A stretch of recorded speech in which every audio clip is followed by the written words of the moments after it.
মাথা ঠান্ডা রেখে নিরপেক্ষভাবে সবকিছুর বিচার করা।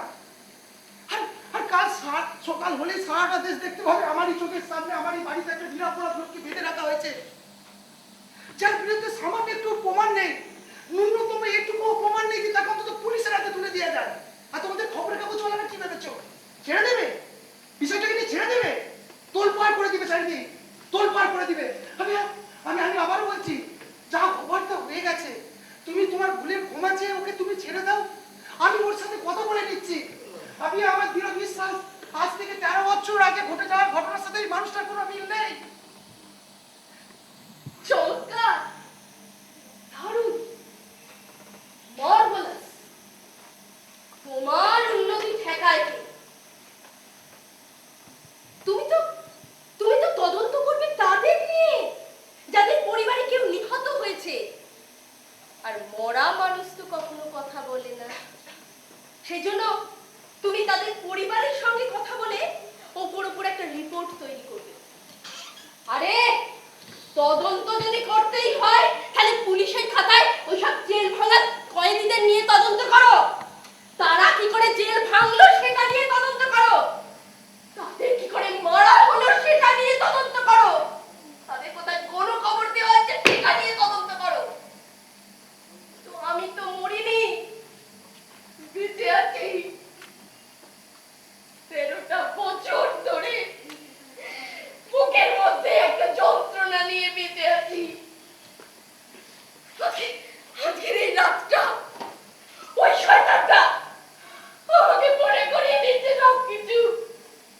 বলছে যে অতীতকে বলা যায় না, অতীত একটা চির সত্য,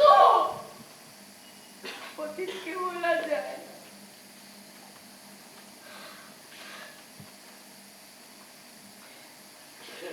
যাও, তুমি গিয়ে তোমার তদন্ত করো, আমাকে আমার কাজ করতে দাও, কেউ কিছু জানতে পারবে না। যদি উনি বাইরে বেরিয়ে দয়া করে কাউকে কিছু না বলে তবেই কেউ জানতে পারবে না। আচ্ছা যাই হোক, পদত্যাগ আমাকে করতেই হবে। কেন? কেউ কিছু জানতে না পারলে কেন পদত্যাগ করতে হবে? তোমার বউ পাগল বলে? নাকি এতদিন সে চুপ করেছিল বলে সে ভালো ছিল, আজকে তুই কথা বলেছে সে পাগল? আসলে আসলে এই সমাজে যা কিছু হচ্ছে, যদি তুমি চুপ করে দেখে যেতে পারো তাহলে তুমি ভালো। যদি তুমি দেখতে না পারো তাহলে দুটো হাত দিয়ে চোখ দুটোকে ঢেকে দাও। যদি সহ্য করতে না পারো, যদি যদি কিছু বলে ফেলো, তাহলে তুমি সন্ত্রাসবাদী, তুমি সন্ত্রাসবাদী। আচ্ছা মুস্তাফা, আমি যদি প্রমাণ করে দিই যে ওই লোকটাই সেই লোকটা, তাহলে তুমি ওকে ছেড়ে দিতে পারবে আমাকে? ও যদি সত্যিই প্রমাণিত হয় উনি সেই লোক, তোমার আরো বেশি করে উচিত ওকে ছেড়ে দেওয়া। আবিয়া, তুমি আমার কথাটা বোঝার চেষ্টা করো। তুমি যেটা করতে চাইছো, এটা যদি সবাই করতে চায় তাহলে আলটিমেট পরিস্থিতিটা কোন জায়গায় গিয়ে দাঁড়াবে তুমি একবার ভেবে দেখো তো। সবাই যদি এটা ভেবে নেয় আমি একদিন ওদের হাতে অনেক অত্যাচারিত হয়েছি আর অনেক দিন বাদে তার সুযোগ এসেছে তার বদলা নিয়ে, তাহলে তো চারিদিকে মারামারি কাটাকাটি সন্ত্রাস। আসল বিষয়টা হলো পুরো রাষ্ট্র ব্যবস্থাটাই ভেঙে পড়বে। তখন কি হবে তুমি একবার ভেবে দেখো তো। কেউ কিচ্ছু জানবে না। তার মানে তুমি আজ রাতে ডাক্তারকে এখানে খুন করবে, তাই তো? খুন করে ওর ডেড বডিটা ওর গাড়ির মতো বলিনাস বিচে নিয়ে গিয়ে প্রশান্ত মহাসাগরে ফেলে দেবে, তাহলেই তো জানতে পারবে না কি, তাই তো? মুস্তাফা চলো আমরা একটা নেগোশিয়েশন করি। নেগোশিয়েশন? নেগোশিয়েশন, এখন সবকিছু তো নেগোশিয়েশনের ভিত্তিতে চলছে। যেরকম ওরা আমাদের গণতন্ত্র দিল কিন্তু হাতে রাখলো অর্থনীতি এবং প্রতিরক্ষা। তদন্ত কমিশন তদন্ত করলো কিন্তু কারোর শাস্তি হলো না।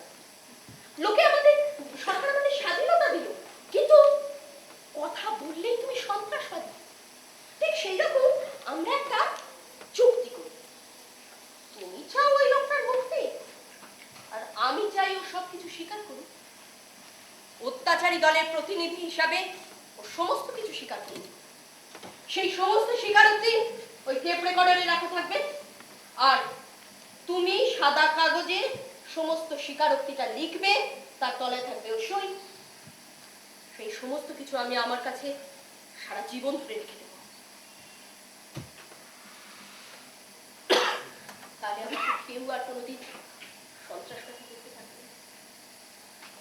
আর আর ও যদি স্বীকার করার মতো কিছু না থাকে, তাহলে এই বন্দুকের সব কটা গুলি একটা একটা করে ওর গুলির ভেতর। It's okay, it's okay.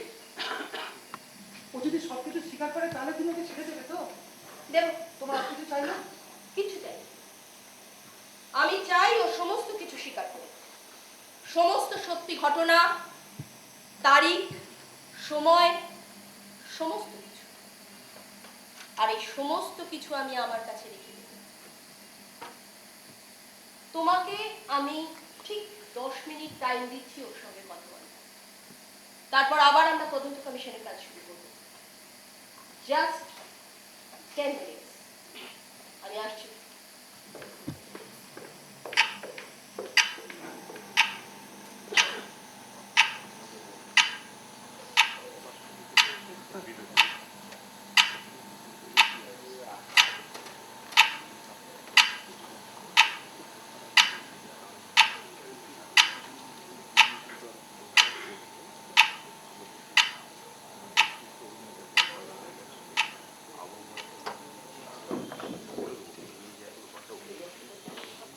নমস্কার, এখন 10 মিনিটের বিরতি।